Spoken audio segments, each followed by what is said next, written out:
Welcome to module 24. In this module, we will go over the concept of nitrogen footprint and we will learn about how to calculate nitrogen footprint for consumption. So, where does nitrogen footprint come from? For sustainability assessment, as we are concerned about our impact on ecological systems, nitrogen becomes a very key component. Nitrogen is an important elemental cycle in the biogeochemical cycle realm. The most of the stock of nitrogen is in atmosphere as N2 gas, which is an inert gas and it is unreactive, so it is not useful in that form. However, nitrogen is a very useful component or resource for our existence, including nitrogen in food, nitrogen for energy and also nitrogen in various forms of product and chemicals that we use. The natural nitrogen cycle that is part of our ecological system or earth system includes conversion of unreactive nitrogen to reactive forms such as ammonia and ammonium plus. Ammonia and ammonium plus being in the reactive form can be converted into various products and hence these are very useful for our needs of production. The steps in nitrogen cycle, which is the natural nitrogen cycle, includes the first step as nitrogen fixation.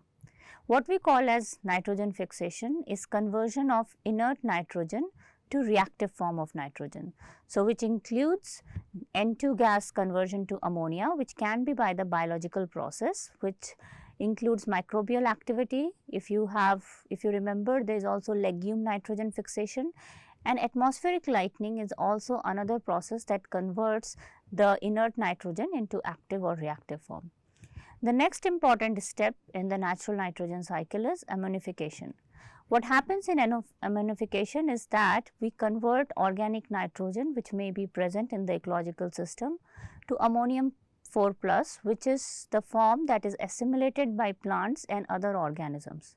Assimilation of nitrogen by plants in the natural process is what leads to the generation of biomass, eventually giving us various feedstock for production. The next step in the natural nitrogen cycle is nitrification. Nitrification involves conversion of ammonia to ammonium or ammonium to nitrate via the rate limiting step of nitrite. So, in this reaction we have ammonium or ammonia that is converted to nitrate. Nitrate is the most movable part of the nitrogen cycle and it is the most readily taken up by the plants. Another thing is nitrate is also when it is going to the ecological system, it may also cause pollution. The last step, which is the closing of the natural nitrogen cycle, is what is called as denitrification. Denitrification is very analogous to recycling or conversion of the waste nitrogen into the inert form. So, here the process happens to close the nitrogen cycle by converting nitrate into N2 gas. However, this is not an 100% efficient process because in that process N2 also produces N2O, which is a very potent greenhouse gas. Hence, you can see that the natural nitrogen cycle in its various forms is definitely providing the resources for consumption by humans in terms of biomass and other activities, but in the closing of the nitrogen cycle we are also producing the N2O gas. So, the question is, of course, this is all about how the natural nitrogen cycle happens. So, the question is that how does it relate to the sustainability of human activities or sustainability of human production that we are concerned about in terms of design. So, let us look at the anthropogenic nitrogen cycle. Of course, nitrogen, carbon and water cycle have existed on the earth system for millions of years. But as the human activities have interfered with the natural cycles, we have changed or perturbed these cycles in certain ways. So, here you can see the square box or the rectangular boxes in blue and yellow. So, the blue and yellow forms are actually showing how humans are dependent on the nitrogen cycle, or human activities are interfering with the natural nitrogen cycle. The first one is the industrial fixation. Industrial fixation happens by very famous Haber-Bosch process, where we convert the inert nitrogen into active nitrogen form of ammonia. Now, here this is a very important process because that provides different products that can be converted into useful commodities. For example, we take that active nitrogen and convert it into explosives, plastics and synthetics. It also goes into fertilizers. So, then the fertilizers, when it is used to expedite or increase the production of biomass or crops, that is going into the animal and human food consumption. All of this is actually also going from the useful product that is made into animal and human food. After consumption, it goes into sewage disposal or into the active form as such as ammonium plus, and that goes into nitrite and nitrate. So, you can see that because of the increasing demand of nitrogen as an active resource, we are increasing the rate of conversion of inert nitrogen to active nitrogen. Of course, we know that this has been happening for millions of years. So, ecological systems were in kind of a balance, but now that we have expedited that fixation by more and more legume plantation, more and more industrial fixation, and also more and more energy formation by combustion, which converts the atmospheric nitrogen into NOx, we are perturbing this natural nitrogen cycle. And since we know that lot of these reactive nitrogens such as ammonium plus nitrate has negative ecological impact of eutrophication and other things, or also the greenhouse gas potency of N2O, we know that our activities are dependent on this nitrogen cycle, and they are also causing the negative damage on the ecological system. Hence, it is very important to define a metric that accounts for this impact of human activities on the natural nitrogen cycle, which we term as the nitrogen footprint. Of course, it is not that it is bad to convert the inert nitrogen to active nitrogen, because of we need those resources. So, we cannot really, and that is also happening naturally, but what is the issue is that the rate is very exponential. So, you can see from 1900 to 1975, the industrial nitrogen fertilizer conversion of nitrogen is shot up by 75% or by 50%, from 25% to 75%, and of course, beyond it, it has been even more. Now, we are using more and more plastics and synthetics and textile, which have some form of nitrogen embedded into it. That is why we are becoming more and more dependent on ruining this nitrogen cycle. So, what is nitrogen footprint? In a sense, now that we want to account for our impact on this natural nitrogen cycle and identify ways to reduce that impact, we propose a metric called nitrogen footprint. Of course, we care about nitrogen because it is essential for several products like food, fibers, synthetics, plastic, and the nitrogen loss to the environment has negative impacts like eutrophication. Nitric oxide also has impact on the photochemical smog formation. It also affects ozone in the lower atmosphere, and that has a detrimental impact on human health and ecosystem. The acid rain is also known to be a very important impact, where nitric acid reacts with the sulfuric acid. And lastly, N2O is a global warming potential gas with 290 times more GWP than carbon dioxide. So, how do we measure the nitrogen impact? So, the measure for nitrogen impact is reactive nitrogen, because of course, the inert nitrogen or nitrogen embedded in product is not the one that is causing the negative impact.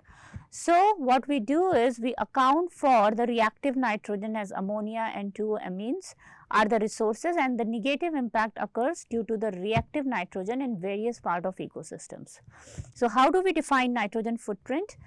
It defines nitrogen footprint as total reactive nitrogen lost to the environment due to resource consumption in total NR units or reactive nitrogen units. This nitrogen print project is a project that's launched in United States, and this website gives a very easy to follow nitrogen footprint calculator. We will look towards the theory of this nitrogen footprint calculation in this module and also do a simple example. So, let us look at the two components for calculation of nitrogen footprint. We will only look into the food and energy footprint calculation or nitrogen footprint calculation. So, food, because food forms an important component, food consumption and food production both has an impact on nitrogen footprint. Similarly, energy consumption, because energy leads to some of the NOx formation and causes the loss of reactive nitrogen to the atmosphere. So, here there are two approaches. So, for food there are two components in nitrogen footprint calculation. One is the food consumption and one is the food production. For energy we have the process scale approach, where we look into the use phase fuel and energy consumption and the emissions due to the combustion.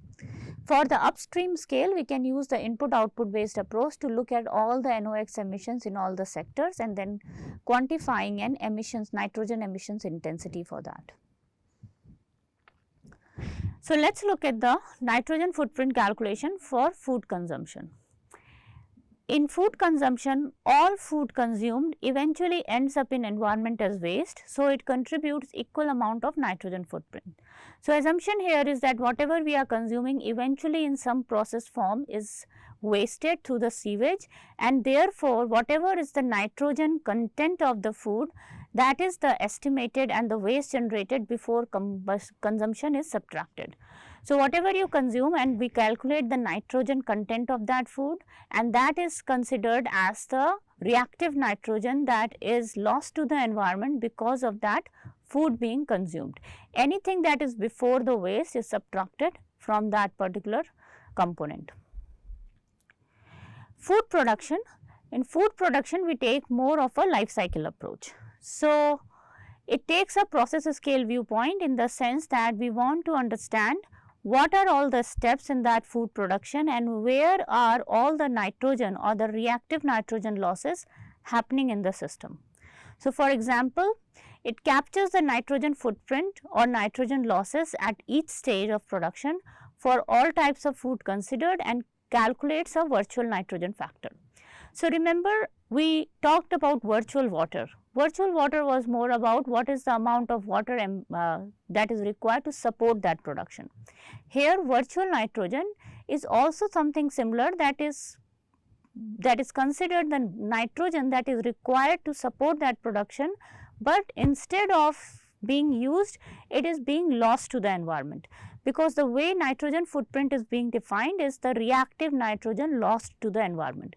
So, here what we are going to do, we are not going to just say how much is the input of the nitrogen, but we are going to account for how much is the nitrogen loss at each step, so that we know what is the reactive nitrogen that is going to the ecosystem or environment because of that production step. You can then use this virtual nitrogen factor to get total nitrogen footprint for the production or food being consumed.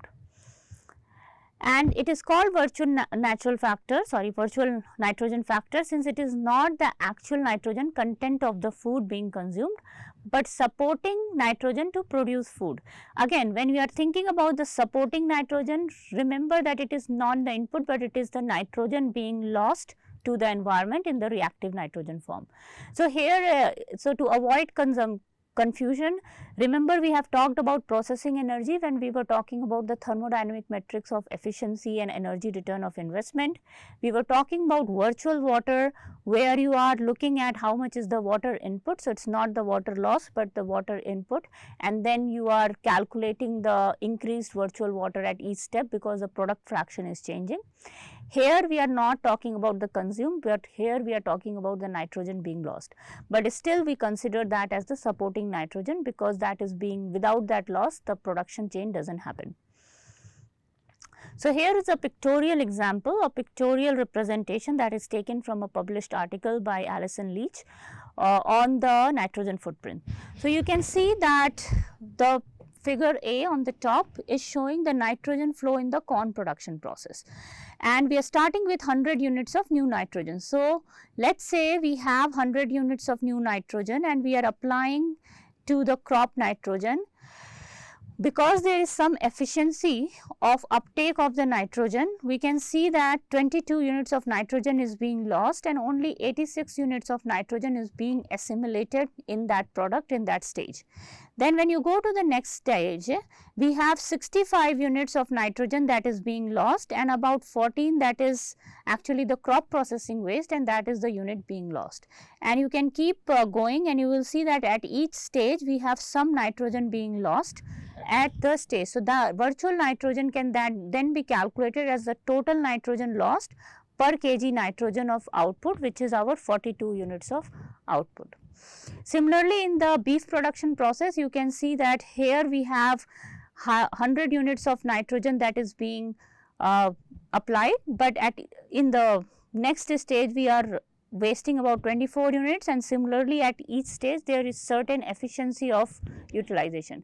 So, in this way you can also calculate. So, here of course, the virtual nitrogen we can calculate as the NR or reactive nitrogen being lost in the whole production chain.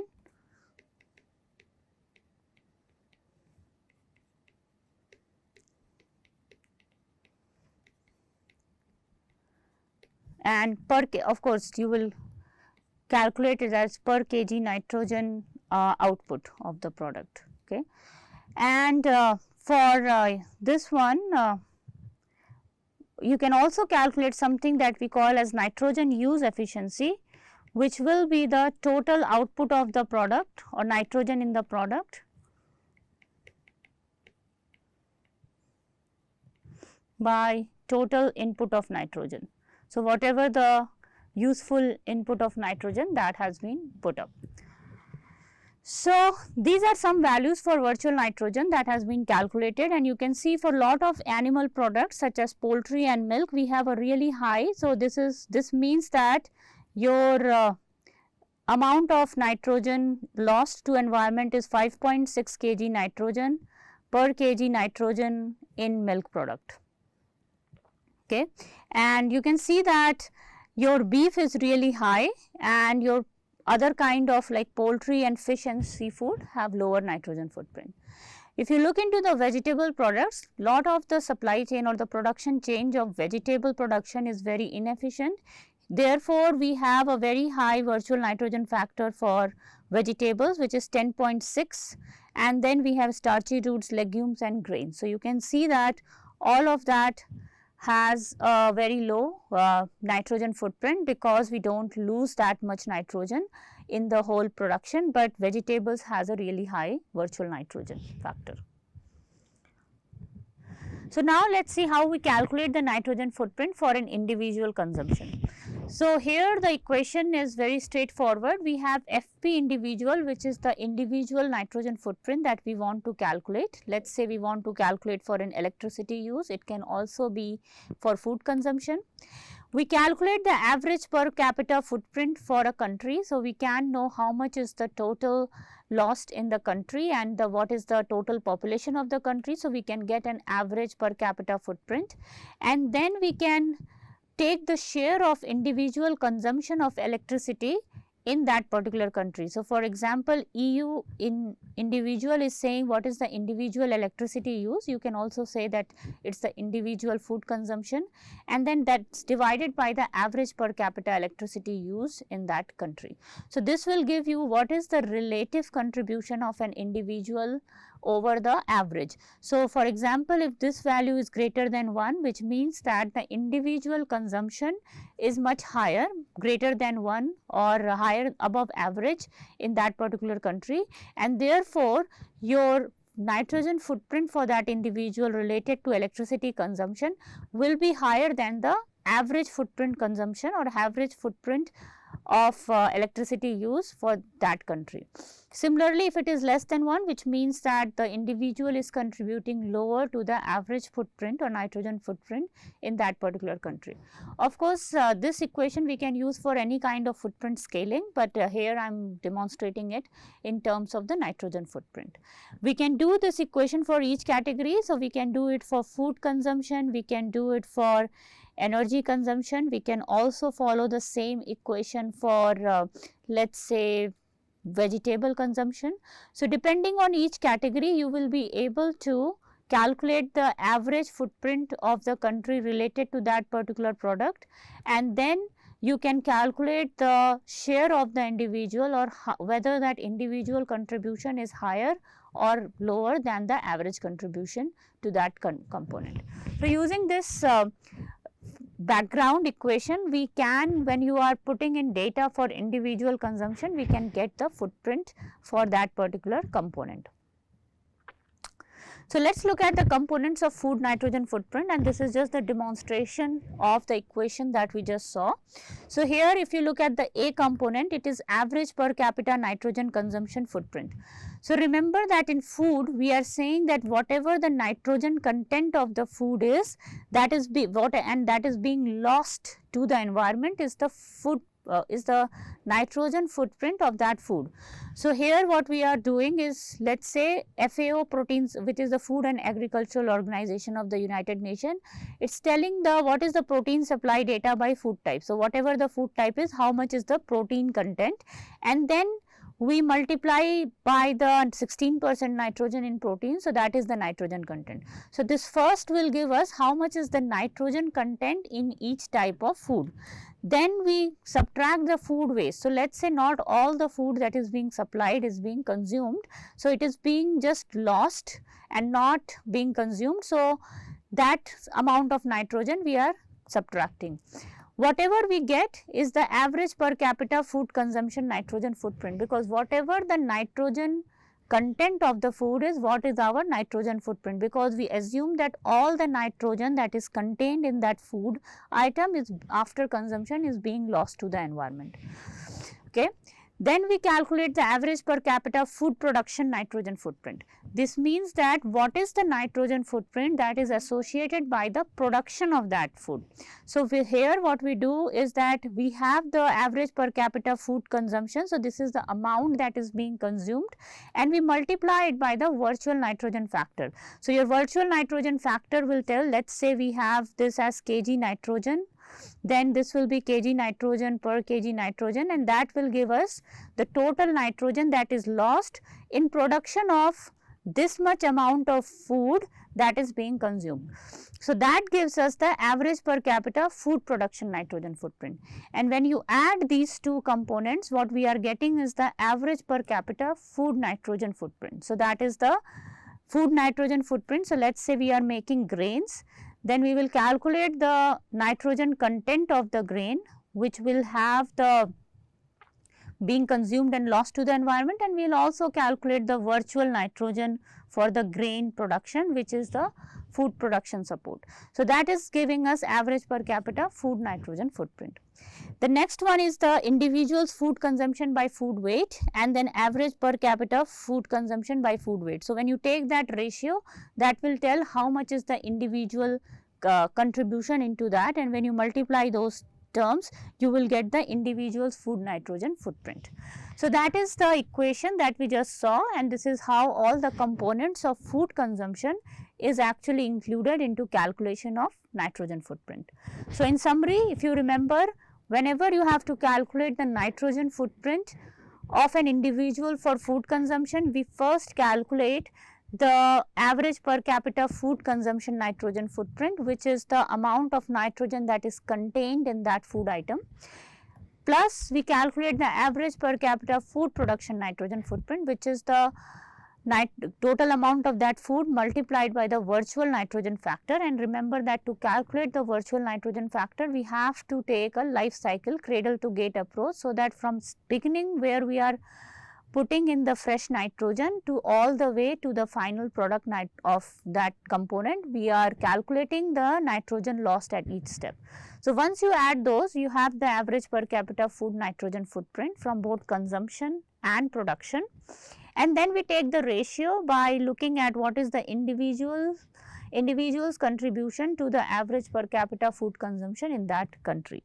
With that, we get the individual's food nitrogen footprint. The next is the components of energy nitrogen footprint. It is again very similar. The only difference here is that when we are looking at the energy nitrogen footprint, we do not have the virtual nitrogen, but the emission factor. And by emission factor, because whenever you are combusting the energy sources, you are generating NOx from the reaction. So here we calculate as the average energy consumption data by sector and type, whatever is the amount of energy, and then we multiply by the emission factor, and that will give us average per capita bottom up energy nitrogen footprint. By sector, we mean that each of the sectors or each of the industry are combusting some amount of fuel, and that fuel is contributing to the nitrogen footprint by emitting emissions into air, and that is why we multiply by the emission factor. So it could be the kg N2O or NOx being emitted for per liter of, let's say, gasoline. Okay. So whatever the fuel, you will be able to calculate the emission factor, and you can multiply by the average energy consumption in each of the industry to get the average per capita bottom up energy nitrogen footprint. When we say bottom up, that means that what we are calculating is the actual combustion of the fuel that is leading to the nitrogen footprint. Again, pay attention that here again we are looking at the nitrogen being lost to the environment. In the previous case, for the food, the nitrogen was being lost to the soil or the water. Here the nitrogen is being lost to the atmosphere or the air by the combustion process. Then we multiply the individual's energy consumption and we take the emission factor, and of course we take the ratio for the individual's energy consumption to average per capita energy consumption, and when you multiply it by the average per capita bottom up energy nitrogen footprint, this whole thing will give us the individual nitrogen footprint for energy consumption and the bottom up. There is also the average per capita top down nitrogen footprint, that is basically the national nitrogen emissions by sector, where we are not looking at the actual fuel combustion, but how much was the nitrogen emissions reported by each industry, and then we divide it by the country population. We subtract the average per capita bottom up because we don't want to do the double counting. So anything that was already accounted by the fuel combustion, we have subtracted it. So that will give us average per capita top down energy nitrogen footprint, which is also the nitrogen emissions that are not directly reported as the energy combustion but other sources. Once you add these average per capita bottom up energy nitrogen footprint and average per capita top down energy nitrogen footprint, you get the average per capita energy nitrogen footprint, and when you multiply it by the ratio of individuals' energy consumption with respect to the average per capita energy consumption in the nation, you will be able to calculate the individual's energy nitrogen footprint. So here in this box, what we have demonstrated is how to calculate the individual's energy nitrogen footprint. But if you go back to the basic definition, all you need to know is how much is the consumption or the fuel being consumed and how it can be used to calculate the nitrogen emissions to the air using the nitrogen emission factor, and that will give us the nitrogen footprint of the fuel or of the particular activity. So here just a review of that. What are the components included in bottom up energy nitrogen footprint? For the bottom up energy, we have housing has electricity and natural gas, and we can use the average emission factor of nitrogen to get the nitrogen footprint associated with electricity consumption and natural gas.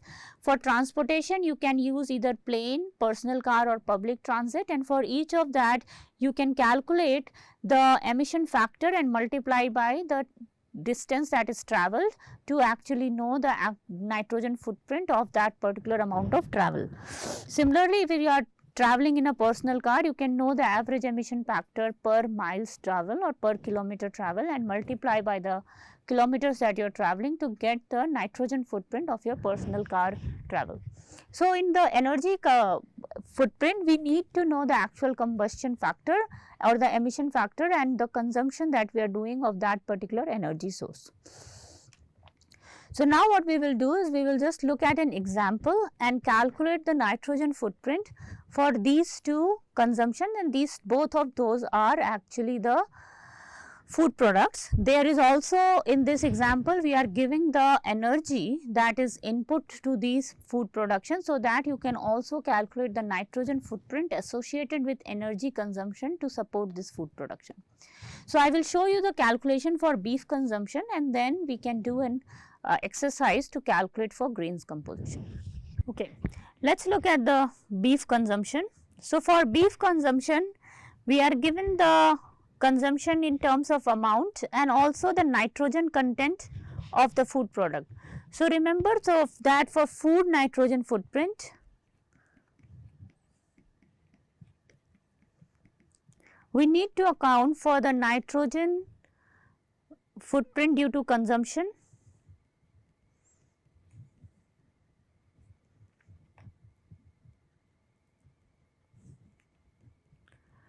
plus the nitrogen footprint due to upstream losses.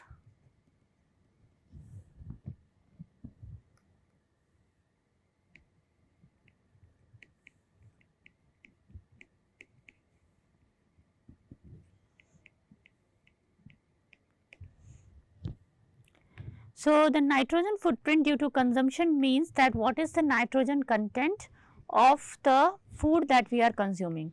So, here we have 10 kgs of food that or beef we are consuming, and the nitrogen content is given as gram per 100 grams. So, we have 15.8 grams in 100 grams of beef, which means that about 15.8 by 100 into 1000, this is gram per kg, and we can convert it into kgs. So, that will be, this is the amount of kg nitrogen per kg of beef being consumed, and the nitrogen footprint due to the upstream losses will be 10 kg, and our virtual nitrogen factor is 8.5. So, we multiply by 8.5, that is the kg nitrogen, that is because of the food production.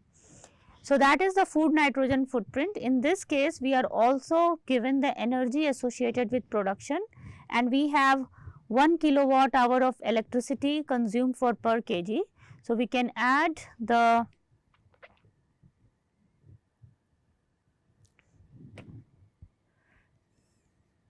nitrogen footprint due to energy consumption as well.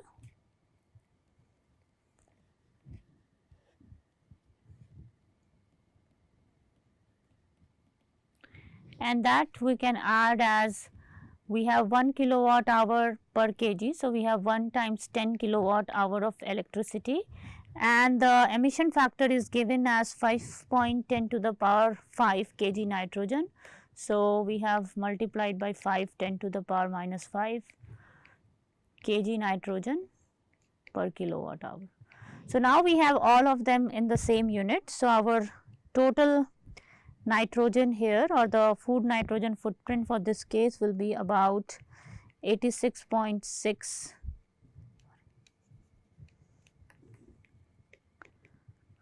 kg nitrogen. So, that is your nitrogen footprint for beef consumption.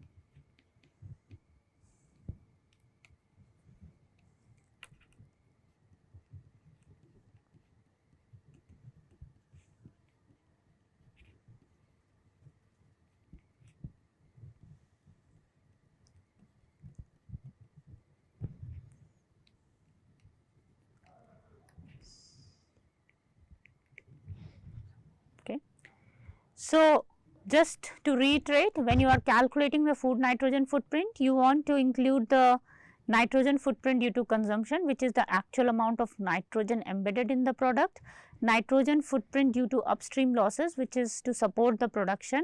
Here you multiply the total consumed with the virtual natural factor. Virtual nitrogen factor is calculated separately, and then if you know what is the amount of energy that is being taken or given to support that production, you also calculate the nitrogen footprint, which is the nitrogen emissions due to the energy consumption to support that production. So, let us take 30 seconds and calculate the nitrogen footprint for grains consumption.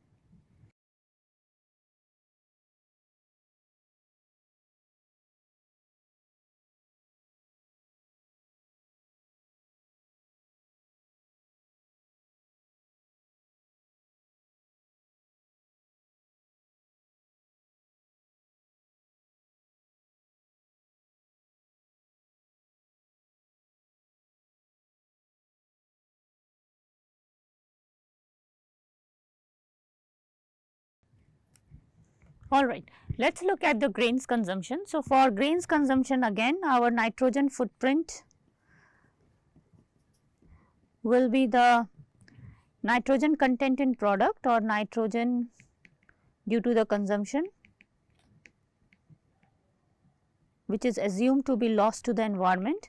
Then we have nitrogen losses upstream or due to the virtual nitrogen factor.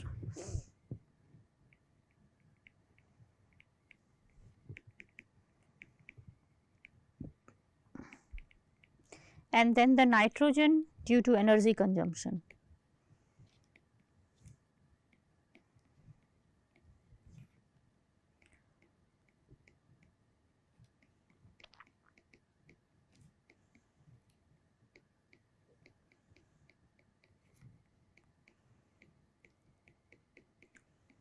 So, here our nitrogen content in product, we have 5 kgs of grain, 2.54 grams per 100 grams. So, in 1 kg it is 2.454 by, and then we divide by 1000 to get the kg nitrogen. And nitrogen released in production, we have 5 kgs and the virtual nitrogen factor is very less, it is 1.4. So, we have 5 into 1.4 kg nitrogen, and we have 0.2 kilowatt hour of electricity per kg. So, 5.2 into 5 and multiplied by the emission factor of 5 into 10 to the power minus 5 kg nitrogen. So, that value will come out to be approximately 7.127 kg nitrogen.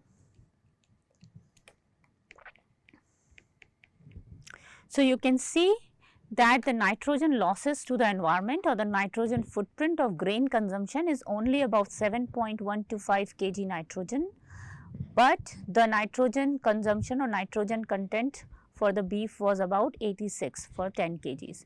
So, with that we can infer that the consumption of beef here is really detrimental to the environment in terms of nitrogen impact as compared to the grain, and that is one of the data that supports why some of the vegetarian foods like grain and vegetables which have a lower virtual nitrogen may be more environmental friendly as compared to the meat consumption. Of course, you need to also account for other aspects such as the effect on the water quality and the effect on the water pollution, water footprint, carbon footprint, and thus because and also the land use such as ecological footprint. So, just looking at one single metric, we cannot make a univariate decision about which product is more environmentally friendly. Of course, some product may be much better in one dimension, but worse in the other dimension. So, you have to really take a more holistic picture. However, when we take the nitrogen footprint case, in this case we can see that grain consumption is more environmental friendly in terms of nitrogen footprint. So, going forward, what nitrogen footprint does, it is a measure of stress on nitrogen cycle or the ecological system in terms of reactive nitrogen, which causes the negative consequences in the environment due to the reactive nitrogen species. To calculate nitrogen footprint, you need to consider all the upstream reactive nitrogen utilization and also the nitrogen content of the product that will be eventually released to the environment. And virtual nitrogen values, which are mostly the supply chain or the total nitrogen losses in each of the life cycle stage for each product, are calculated using the life cycle approach. For a lot of the products, these values are available in the literature, but these needs to be calculated specific to every supply chain or the region, and therefore, we need that additional data and transparency on the supply chain. Hence, it is said that food supply chain is very critical because we do not know a lot of the nitrogen losses along that food supply chain in current scenario. With that, thank you for coming to this module. In the next module, we will start talking about ecosystem services. We have been talking about how we are affecting environment using the footprint such as ecological footprint, water footprint, carbon footprint and nitrogen footprint. Now, we will start looking at how does ecosystem support the production, and what is the dependence of different human activities and how on the ecological resources or ecosystem services, and how do we account for them in our assessment.